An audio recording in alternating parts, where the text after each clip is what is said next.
Hello, good morning. You are back live with the crew, the skipper. Today we're going to talk about this is probably going to be a 2 or a 3-parter. They're not going to be back to back, but it's going to take me a while to flush a lot of this out. This is basically my thesis on where we stand, where we're at, and where we're going forward. That makes sense to you? Stick around, maybe click like or subscribe or something like that. Man, I'm dangerously close to 20,000 subs. Not that the 19,000 of you that I already have isn't plenty, because I think it is, and we have a great family. We don't need anybody else, right? We're good. So, today, we have this place. I'm in the sense that we've already won. I know it's difficult to believe sometimes, but I really feel like we're there. There's the likelihood of crypto not being adopted in the future is almost minuscule at this point. It can't like stop and go back to, oh, we're just going to go ahead and go back to a gold reserve and go analog. It's not, that's not what we're going to do. We're going to hand out dollar bills to everybody. That's not where we're going. Okay. There's too many players involved. There's too much data increases, as I talk about all the time. Every 18 months, it doubles. And the data is getting better and richer and cleaner and smarter. And the IQ, okay, of AI and other things are accelerating at such a fast rate that we can't go backwards anymore. We're all going forwards. I know you already know that. That's why you're crypto people. So the two greatest things happening to the whole planet right now, in my opinion, is the old people who believe in the old way are trying to create wars and banking crisis and all this stuff and trying to save their denominations through banking laws and rules. And then we have something like last week happening, which was just absurd. You know, they raised it 25 basis points. 0.25 of a point in Japan, and the whole system nuked. This is fragility. This is not stability. This is something that you and I have been predicting for a very long time. So they're holding, how is it the BOJ, okay, the Bank of Japan, comes out and says, hey, look, we're going to go ahead and we're going to do a series of rate hikes. A series meaning a few. As soon as they did the one, they came out 2 days later and said, oh, we didn't mean that. Never mind. We're smarter than that. We knew all along it was going to be like that. They created a global systemic mess. Okay, we all saw that. Where does crypto come into that? Well, crypto can create a lot of incredible things. But I really want to talk bigger picture than just banking. Because crypto can be what? Banking, transactions, storage of wealth, wallets, security of wallets. It can be gaming.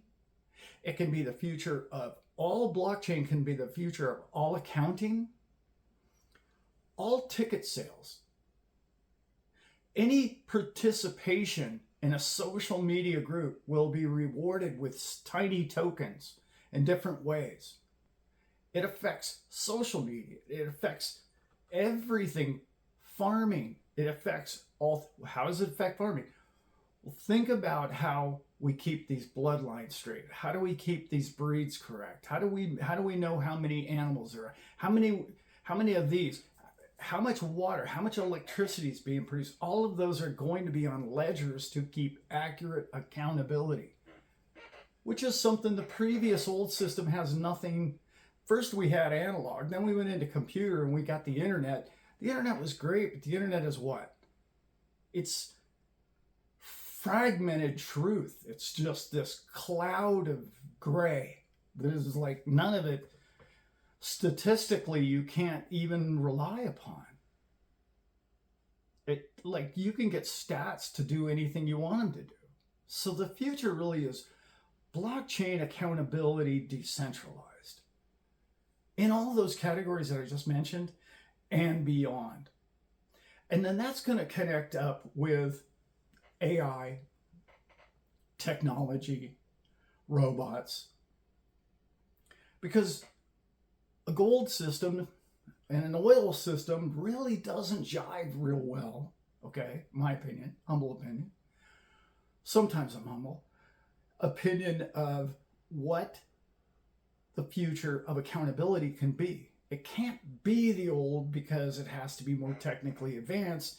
And if there's an arbitrage, if there's a weakness in the system, the future of AI is going to see it, correct it, A, hopefully correct it, or B, trade against that weakness at massive amounts of arbitrage and profitability until it's corrected, because you got to cover all those arbitrages constantly around the world because somebody's trading pennies against your pennies and they're making 3 pennies on yours.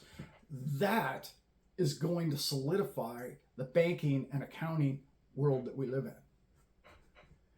It's kind of a big concept, but all the coins in which I talk about on this channel and all the coins in which all of you already own are the winners of the future. They just are. In simplistic terms, I'm going to go through basic 3 or 4 or 5 here, see how many I can come through here. But essentially, Bitcoin is what Bitcoin is. Whether you like it or not, it is an accountability. It is a net value of wealth. Nation states know this, banking states, all the rest of the people are understanding as a, let's put that in a wallet and it's collateral. Then I like to come down and there's so many other coins, but TON coin, TON is just one that's exploding, and it's telling everybody that social media is crypto, is tokenization, is the value that you can trade on a social media platform.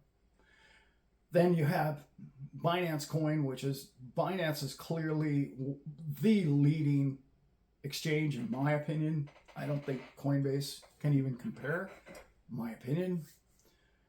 Then going forward, and they have so many things coming down the line that it's revolutionary what this new CEO, because the other one's in jail, is going to have to be implemented. His systems and his programs that they've put out, you got to look into what they're up to, and it's really amazing stuff. And I want to talk about AMMs, obviously, with crypto, with XRP and whatnot, but Binance is already on that road, and they're already way down that road, and you're going to be able to, DeFi is just going to be amazing, and the rest of it. Let's see, Cardano. Cardano is going to be a governance coin, in my opinion. In other words, government agencies are going to be able to huddle up their people, possibly get their people with their own identifications, their certifications, who they are, what they are, proof of who they are, proof of who they are in the country, maybe even possibly get a true consensus of how many people there really are on this planet, and an identification in a privatized wallet way. And they're going completely decentralized. I don't know if you guys have been following that, but it's brilliant stuff. In another week or two, I know I said that 2 weeks ago, they are going to be completely autonomous, and there's absolutely no way that any man can change any of what's going to happen or be built on ADA. That brings me to one of my favorite coins and projects, which is, as you all know, XRP. It's clear to me XRP is the liquidity in the banking movement of all transactions. Will it be all of them? No. But there are so many great nation states around the world, including some of the largest ones, the top 5, that have already committed to using some form of XRP or banking structure. And 80 different nations have already committed to using Ripple. And Ripple only likes one thing, and pretty much you can figure out what that is. And that is going to be future transactions. Future solidification of accounts and wallets are all very, very important going forward. These network coins, in other words, such as, Filecoin or Algorand or any of those HBAR, any of those file coins are going to help with security, because if you know what all the digits are, and you know what all the addresses are, and you know what the back end of all that protocol is, you can simulate who is what, okay? in a knowing process of that's the account that links to that individual. And then all tokenization of all things is going to be able to say, these people are real, that's not. It's a long story. I'm just trying to generalize how all this is going to fit into our future. I want to talk about profitability now. Clearly, all of those things that I just explained, and that's only the first 4 or 5 or something. XLM is going to be more about transactions at the local level, not just local level, but for purchasing, in my opinion. Those kind of coins are going to be used for purchasing. I just don't think you're going to spend your Bitcoin. I really don't think you're even going to spend your XRP. I don't think that's really necessarily where all of that's going. If you're more of a proof of work type of person, you're going to spend your Digibyte, you're going to spend your Litecoin, you're going to spend your Bitcoin Cash. That's a whole nother video. It's not what I mean, but those are transactional cryptocurrencies. Where I'm going with this, first, let me tell you one of my favorite things, and I'm going to change channels just a little bit right here. Please stick with me because this is one of the most powerful messages I've used in my lifetime, and I stole it. I didn't steal it. I use it from a great man by the name of Neville, who is, if you don't know who Neville is, Neville Goddard is, my dog is about to knock our camera over again. Neville Goddard had an exercise, and it's how you create wealth, and one of the ways in which you visualize wealth. So bear with me on this because this is one of my favorite practices. He does it with deck chairs on a cruise ship, but I want you to follow with me on this one. You and I are on a big, beautiful yacht that you own, or I own, or whoever's watching this. You own the yacht. You've already pictured yourself there on this boat. It can be a big, beautiful house, just using a boat because he used a cruise ship. You're sitting at a beautiful table with some of the finest foods, or your favorite foods. It doesn't have to be expensive food, just some of your favorite foods. And overnight, you've had an incredible evening with 4, 5, 6 of your favorite friends, and they're sitting at the table, and possibly their loved ones and wives. And you're all sitting there, and you're enjoying this incredible view of these crystal clear waters, and the palms, the white sand beaches, and the palm trees. And the moment just could not even get better. But at that one very moment, you slide them, each of the 4 guests, okay, that are some of your favorite people on the planet. Because you've had, in recent weeks, a massive windfall. Who knows? XRP went to $100 from 10. Whatever the situation might be, okay? And you have a massive windfall of wealth. And these people are doing okay. They're just not at the level in which you're at. And you slide them a hard wallet, an envelope full of hundreds. It'd be a large envelope, but a check, whatever it may be, cashier's check. And you slide them each individually in today's equivalence of, say, $1 million. Just because. Just because you know that it's more money that day than you can spend personally. And just because the mood of the moment and the action and the sense and the feeling of giving and the fulfillment, the feeling of giving to another, and the feeling of them having a number or a digit that changes their life in the moment. Visualize you enacting that entire moment through your head. That is how you manifest generational wealth. It's just a practice that he teaches. You can elaborate as far as you'd like to go on that. I want to make a shorter video, so I could have made a 20-minute video about this subject. But that's where we're at now.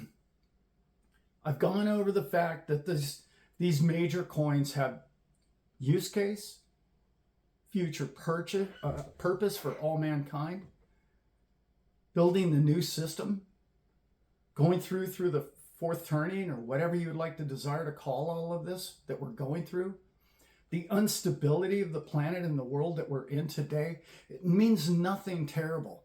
It means growth. It's growing pains.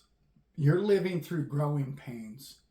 And you purchased, I'm going to steal something from my buddy Sean Robbins, who is incredible, and this just an incredible dude to talk to. And we've had him on the show, but I love you, brother. He explains it like this. Owning XRP in particular, because that's his biggest holding, it's like holding, you have the winning lottery ticket. You just don't know what week that ticket is for.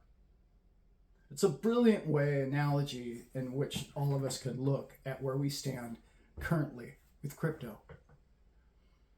It's a beautiful thing that you've done for you and generational wealth in the future of where we're at. It's inevitable. It's happening. There's no way for AI to communicate without doing it digitally, monetarily, because there's just going to be bits, tiny little bits of tokens that are just transacted back and forth to pay the bot, to pay the system, to pay the AI, to pay the technology. All of this needs liquid. It needs liquidity like XRP provides on an instant basis. We're going to need that globally because all of these systems are going to be completely automated, and it's not going to be humans. Well, I got to get out there and write a check to pay the staff. No, all of that is going to be future automation, and all the wheels will get greased automatically, technologically, and that's where we're going. There is no going back the other way. Unless, whatever, some black swan, they blow up the world with some stupid World War III thing. That's just not going to happen in my lifetime. I'm sorry if you were hoping for that.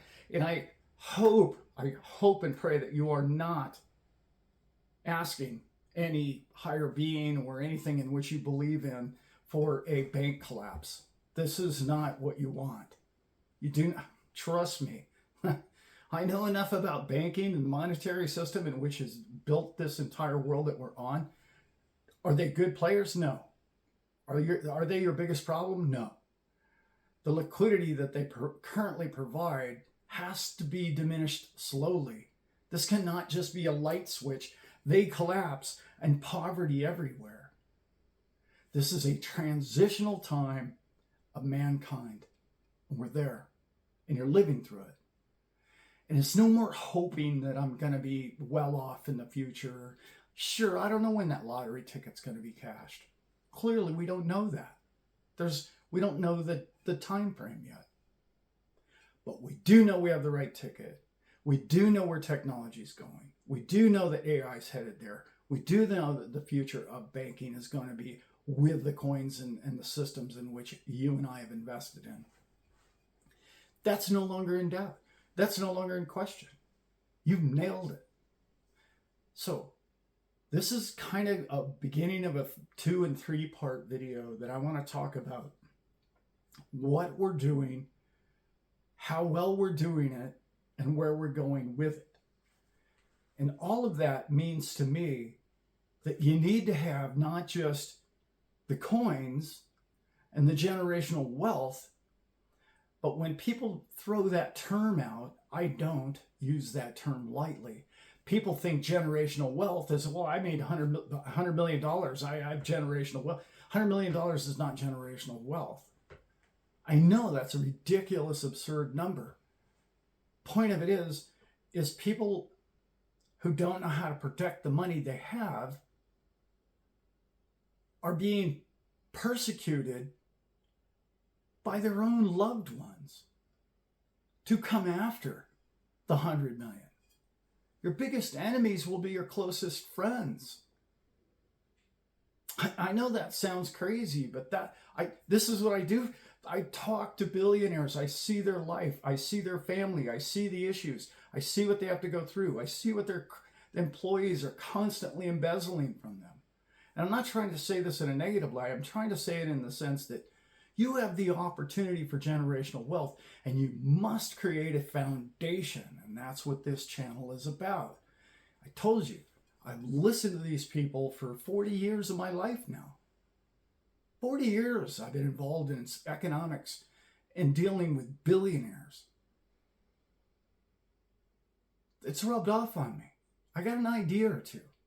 I have some plans. I know what sounds good. When somebody tells me, oh, I've got this guy and he's this lawyer, he's going to write these contracts for all these people on your channel. And it's like, I'm not doing it that way. I'm not doing it that way. I'm not doing it that way over there, because I have a filter on me that's 40 years old. And I want the best for us. And I want you to be the patriarch. I want you to be the person that's looked up upon in your family for generations to come, who says, that guy changed our family. See, here was our family tree for these many generations. And then we were all carpenters. I love carpenters, don't get me wrong. We were all house builders. We were all plumbers. And then it stopped with this guy, because he did more than just complain. He made a difference. It's so easy to listen to channels tell you to hate the banks, hate the system, hate the elite, hate all these people. The hate isn't getting you anywhere. Beat them. You have to beat them at their own game. And I know how to play the game. And I know people who have tools to help you beat them. And that's where we're all headed on this channel. And that's why you listen to this channel, I hope. Anyway, this is part 1. I'm going to do part 2 in another couple of weeks, and then part 3. And then I really have some really cool concepts and ideas about not just your generational wealth, about where we're going with this whole thing and how you'll know each step along the way, because sometimes I get those steps right, mostly not, but occasionally I do, and we'll look back 6 months, a year, and you'll go, wow, look at that, that happened. That happened. I'll give you a quick for instance that I talk about. I thought this bull cycle would just be institutional money. I did not think it would be national or governments. And I was wrong about that. Governments and nation states are getting into crypto much quicker than I anticipated. So this is all coming to us faster than we ever dreamed. And 8 years ago when I got into this space, I really did not believe we'd be here this fast, with presidents and future presidents possibly electing to go with Bitcoin and crypto. So, all right, guys, I hope you guys got something from that. Again, if you like this kind of content, please like and subscribe. It does mean something to me. We're on this journey together, and I'm going to help you get out of your trades maybe going forward. Not financial advice. I'm just going to say, hey, look, I liquidated this because this meant this to me and my family at this level. Here's what I did with it. Here's where I put it. Here's how I shielded it from prying eyes, and how I protected my wealth, and how I'm going to protect my generational wealth. Along the way, I'm going to share all of that with you. And if you like this kind of content, please like and subscribe, and do know that I love you all very much. With that, I am out.